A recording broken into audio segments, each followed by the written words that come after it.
हिंद। सबसे पहले स्वागत है आप सभी को इस नए वीडियो पे।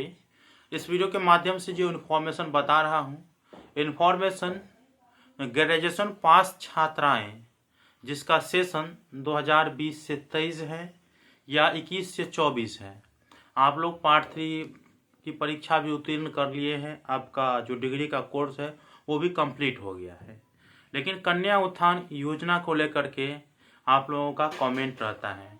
क्योंकि मैंने पिछला वीडियो जब बनाए तो उसमें बता भी दिए थे कि ऐसा ऐसा है कि आप लोगों के लिए अभी डेट जारी नहीं किया गया है।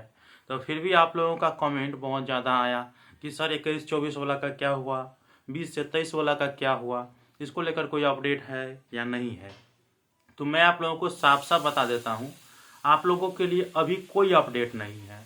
जैसे ही अपडेट आएगा मैं आप लोगों को बताऊँगा। लेकिन सबसे पहले आप लोगों को अपना जो डॉक्यूमेंट है वो तैयार करके रखना है, ताकि जल्दी आप लोग अपना फॉर्म फिलअप कर लें। ठीक है, और डॉक्यूमेंट में क्या सब आप लोगों को लगेंगे ये मैं आप लोगों को बता देता हूँ।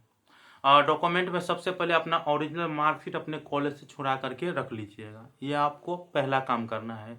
छुड़ा लिए हैं तो बहुत अच्छी बात है।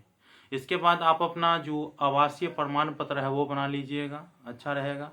और ओवरऑल ये जानिए ना, जाति आवासीय आय तीनों बना लेना है। जब बनेगा तो तीनों बन जाएगा। ठीक है, और आप लोगों का जो बैंक अकाउंट है ना वो इंडिविजुअल रहना चाहिए, अर्थात पर्सनल अकाउंट रहना चाहिए, ज्वाइंट अकाउंट नहीं रहना चाहिए। ये भी आप याद रखेंगे।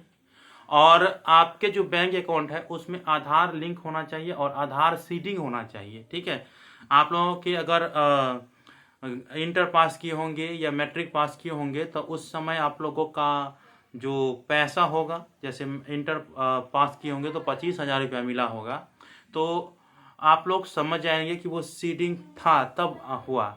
लेकिन नया प्रोसेस है और 1-2 साल से सीडिंग वाला मामला आ रहा है, तो इसीलिए आप लोगों को अपने बैंक में जा कर के सीडिंग करा लेना है।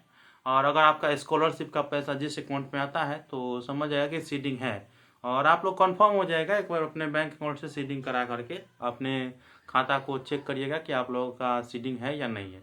ये आप लोगों का अगला काम है। और इसके बाद आप लोगों को ध्यान देते रहना है कि कब इन्फॉर्मेशन आता है नहीं आता है, ये चीज़ आपको याद रखना है।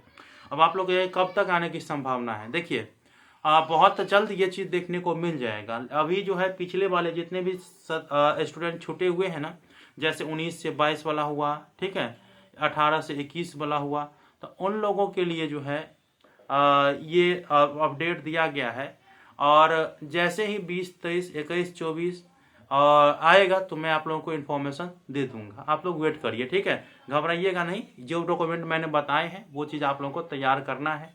बाकी आप लोग अगला क्या तैयारी कर रहे हैं वो कमेंट बॉक्स में मुझे बताइएगा। मिलते हैं अगले वीडियो में, तब तक के लिए धन्यवाद।